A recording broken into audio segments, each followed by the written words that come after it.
amigos, ¿cómo están ustedes? Tengan todos un excelente lunes, buen comienzo de semana dentro de lo posible. Bienvenidos a Un Mundo de Economía por aquí por su televisora del Táchira. Listos para llevarles esta nueva entrega. Fidel, buen lunes, ¿cómo estás? Bien, gracias a Dios. ¿Cómo pasaste el fin de semana? Tranquilo, entre comillas. No en cola de gasolina. Bueno. Bien, amigos, aquí deseándoles un buen inicio de semana y por supuesto que sea muy productiva para todos ustedes esta semana que está arrancando el día de hoy. Los lunes, como acostumbramos, traemos para ustedes la noticia más importante de la semana en el área, en el mundo de la economía nacional. Y la noticia, sin lugar a dudas, es la publicación de datos estadísticos que reflejan que en lo que va del 2019, el bolívar ha perdido el 97.3% de su valor, prácticamente todo el valor en lo que va de año, ¿no? Sí, casi se depreció, ya está muy cerca del 100% en lo que va de año, es decir, que queda para finalizar este año 2019 aproximadamente mes y medio, vamos a decirlo así, y que en este mes y medio, para completar ese 100% de depreciación, lo que falta son 3,7% para que totalice el 100% de depreciación total del bolívar en este año 2019. ¿Qué tal? Y en efecto es así. Vale recordar que el 2 de enero de este año 2019 la cotización del bolívar respecto al dólar era de 638,18 bolívares, una cotización oficial por parte del Banco Central de Venezuela. Por segunda vez en 2 semanas, la cotización del dólar se acerca, bueno, hasta el jueves pasado se acercó a 25.000 bolívares. Sin embargo, Fidel, al cierre de la semana llegó a 28.000 y tanto. Tengo el dato de hoy. Dalo, por Lo favor. podemos dar en público, publicado a las 9 de la mañana del día de hoy por Monitor Dólar Venezuela en Twitter. El valor promedio del dólar está en 28.869,65. Exactamente, entonces ya está, bolívar. Cada vez se acerca más a que la depreciación antes de finalizar el año ya llegue al 100%. ¿Qué quiere decir esto? Que el bolívar no vale nada, no cumple como sus 3 funciones, que son las que se corresponden a las funciones del dinero como unidad de cuentas, como medida de valor y como medio de pago, indiscutiblemente. Sí, ya perdió absolutamente todas esas funciones, propiedades propias del dinero. Claro, y como sigue siendo, por supuesto, el bolívar la unidad monetaria, digamos, nacional, legal y constitucionalmente establecido como tal, pues seguimos haciendo referencia, por supuesto, de esta unidad monetaria.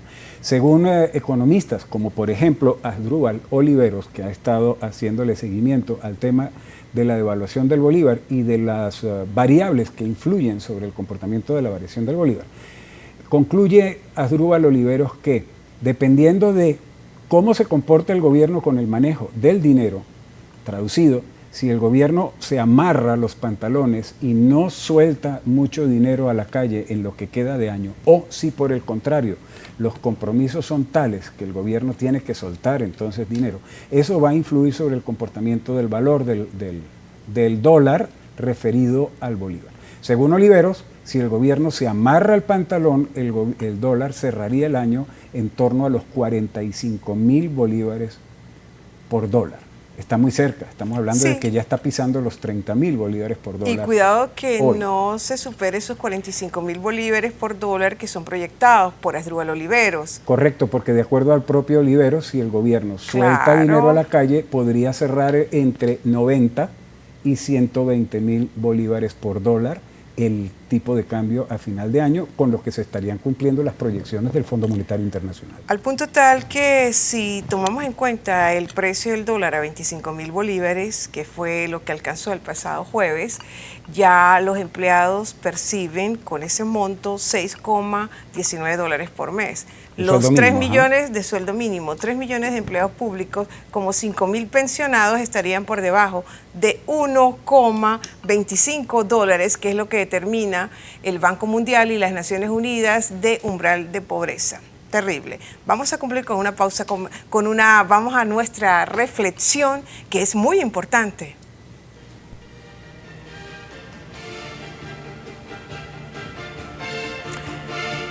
Ya es pertinente, dado el tiempo transcurrido, como veremos, opinar un poco sobre Donald Trump, que burla o al menos se vacila entre comillas, a los militantes extremosos de la oposición a través de sus declaraciones que recogen los distintos medios de comunicación social y que, sin duda alguna, por la contundencia de las declaraciones, les crea o les puede crear grandes expectativas, las cuales, al no materializarse, les daña más sus deteriorados aparatos mentales. Por ejemplo, el 5 de mayo de este 2019, pudimos leer en diarios y portales, yo lo leí particularmente en el portal del pitazo.com, este anunciado adjudicado al presidente imperial. El pueblo de Venezuela está a las puertas de un acontecimiento histórico. Expresado así, cualquier persona más o menos sana puede suponer que se le acabó el pan de piquito al presidente Maduro y a todos sus seguidores y admiradores. ¿Cómo tomarían los opositores extremos esas categorías o esas categóricas palabras de Donald Trump? Como si fuera poco, luego el presidente norteño vuelve a la carga. El 23 de junio de este año 2019 se pudo leer, Trump dijo, no hemos sido lo suficientemente duros con Venezuela. Palabras así le dieron más esperanzas a los opositores para creer que en los días posteriores se vería la dureza trumpiana contra el oficialismo. Y sin embargo, hasta la fecha, pese al rigor de esos mensajes, aún los días del presidente Maduro siguen su curso, claro, con los altibajos propios de un gobierno que casi ya no gobierna, pero no porque no quiera. El presidente Maduro ha demostrado que le gusta gobernar, sino porque no puede. A veces supongo que esas declaraciones no las da Trump, supongo que se las tergiversan. Como quiera que sea, esos mensajes y otros de igual tenor le dan pie a las cabezas calenturientas de los opositores radicalistas para que se ahonden más en sus posiciones, porque en alguna medida los alientan a eso. Hasta aquí esta reflexión. Vamos a cumplir con una pausa. Ya regresaremos. No se aparten, por favor.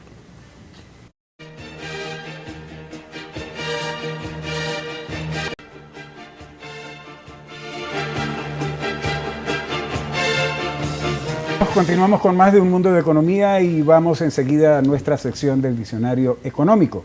Hoy traemos para ustedes una categoría de empresa de las clasificaciones que se manejan, digamos, en el mundo y en la teoría económica. Vamos a hablar de empresas mixtas, mixtas con X.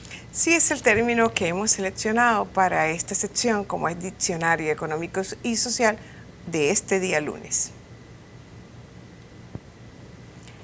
Empresas mixtas. Una vez vencido el modelo colonial de explotación, tipificado como la forma de expoliación directa, obscena y sin medias tintas, en donde un imperio, por la fuerza político-militar hegemónica, sometía a la gente de un determinado territorio, convirtiéndolo en colonia, las necesidades expansionistas del capital no se detuvieron, generando con esto nuevas modalidades expoliadoras, no ya abiertas, sino veladas o simuladas con sofisticaciones político-jurídicas, en donde la antigua colonia pasaba a ser un país formalmente hablando. El colonialismo directo llegó hasta el siglo XIX y el nuevo colonialismo se desarrolló en todo el siglo XIX y gran parte del XX.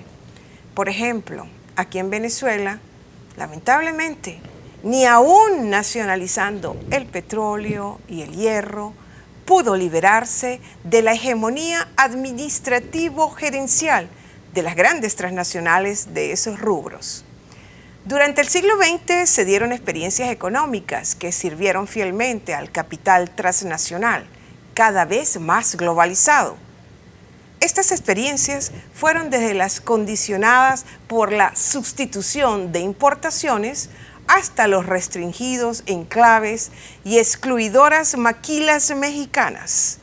Hoy, en el siglo XXI, profundizado el proceso globalizador, la modalidad que el capital ha generado es lo que se conoce como empresas mixtas.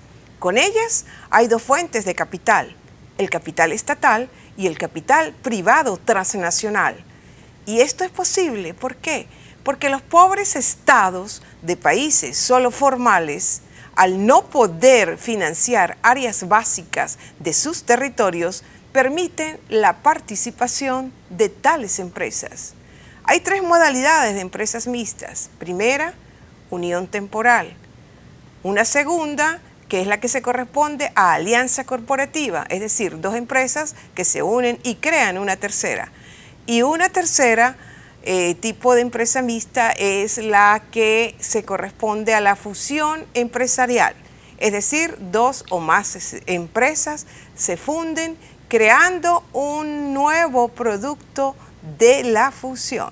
Esto es lo que compete a empresas mixtas con sus respectivas clasificaciones. Claro, que tienen una razón de ser toda esta evolución que efectivamente tú has explicado muy bien, Darcy. Tiene una razón de ser porque efectivamente muchos países, digamos, califiquémoslos en vías de desarrollo, pues no cuentan con los recursos financieros suficientes efectivamente para poder desarrollar, para poder invertir, para poder poner a producir en condiciones óptimas desde el punto de vista de productividad y competitividad, para poder incursionar en mercados internacionales y poder hacer uso real de esos recursos en áreas básicas. No se cuenta con los recursos económicos y financieros para hacerlo. Entonces se permite la participación del capital extranjero o del capital privado también nacional, ¿por qué no?, en esas áreas de inversión básicas donde también participa el Estado o donde participan los gobiernos, con la intención, entre comillas, de no perder el control, ¿no?, del desarrollo de esas áreas, de manera que ese desarrollo, pues, por lo menos siga ciertas pautas, ciertas orientaciones de política básica, pues, del gobierno. Tiene sus detractores, por supuesto, la figura de la empresa mixta, pero ciertamente sin la existencia de este tipo de empresa y de este tipo de inversión, muchos países simplemente no podrían, digamos, desarrollar áreas fundamentales de su economía.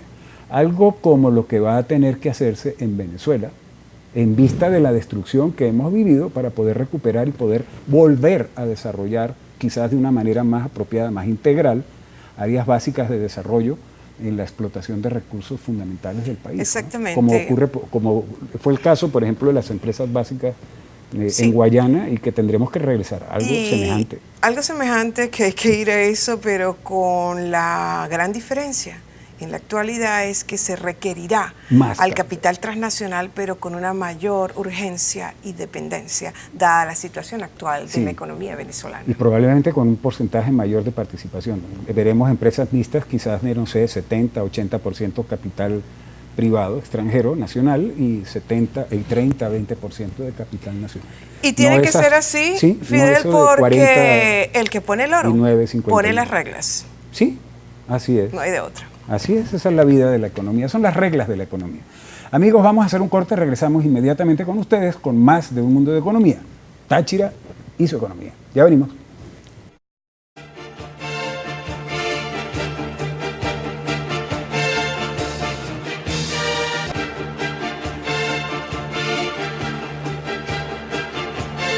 Estamos de regreso con más de Un Mundo de Economía, hoy con nuestra sección de cada lunes, como es Táchira y su economía. ¿Qué les traemos para hoy? Nada más y nada menos que en el Táchira el 70% de las transacciones se hacen en pesos colombianos, o en sus siglas en inglés, en Colombian Pesos. Así de sencillo. Y en efecto, dado pues los tachirenses, específicamente aquí como demandantes del peso colombiano, debido a que el bolívar cada vez está más depreciado y ya muy cercano a desaparecer totalmente, pues en su afán de preservarse y de poder asegurar de una u otra manera sus consumos cotidianos, acuden al peso colombiano, por ser estado fronterizo, Fidel, porque esas son las monedas, las divisas que están operando aquí en Venezuela, el dólar, el euro, y en las zonas fronterizas como Táchira, el peso colombiano, y las zonas fronterizas con Brasil, el peso real. El real, sí, correcto, el real brasileiro. Así es. Efectivamente, eso está ocurriendo en el Táchira, es ampliamente conocido por todos nosotros aquí en el Estado.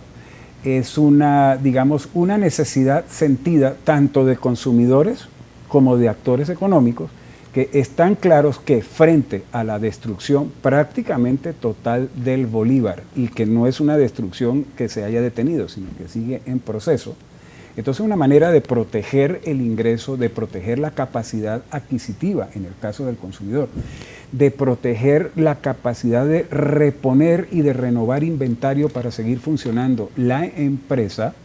Entonces todos los actores económicos en esta región de frontera han tendido y están tendiendo a, digamos, a darle preeminencia al peso y por supuesto al dólar norteamericano para las transacciones en la región. Y efectivamente, como decías tú, Darcy, por el hecho de ser frontera, pues aquí domina el peso. Y no es por aquello de compro pesos para ir a Cúcuta, necesariamente eso solo, no.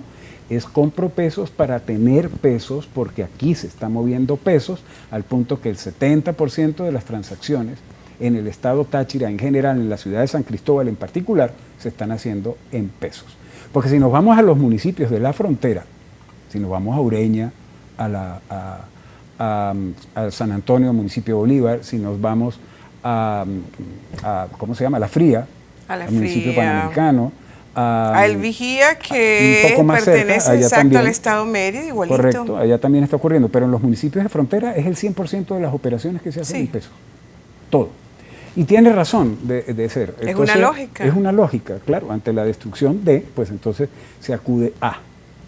Eso además está siendo ampliamente facilitado aquí en la región de frontera, Táchira en particular, por el hecho de que la moneda, el peso colombiano, es ampliamente conocida por la relación de frontera, porque el tachirense a lo largo de décadas y décadas ha estado activo económicamente hablando en Cúcuta, haciendo uso de los pesos, de manera que se conoce la moneda. Y quienes no la conocen, que también por supuesto hay un porcentaje de ellos, pues la están conociendo y se están adaptando al uso de esa moneda. Esa es una realidad que tenemos aquí, Darcy. Y la realidad fue la realidad más triste, y lo más concreto es que el bolívar ya desapareció totalmente. ¿Por qué? Porque dejó de cumplir sus tres funciones como dinero, como moneda, para lo cual está estipulado, como unidad o medida de pago, como unidad, medida de cuenta, y como unidad de valor y pago transferido y diferido, ¿no? Estándar. Así es, y claro, ante esa situación que estamos viendo y viviendo digamos, de la destrucción del bolívar, hay por supuesto rumores en el sentido de que, bueno, va a ser sustituido el bolívar por otra moneda, estaremos en las puertas de un proceso formal de dolarización de la economía.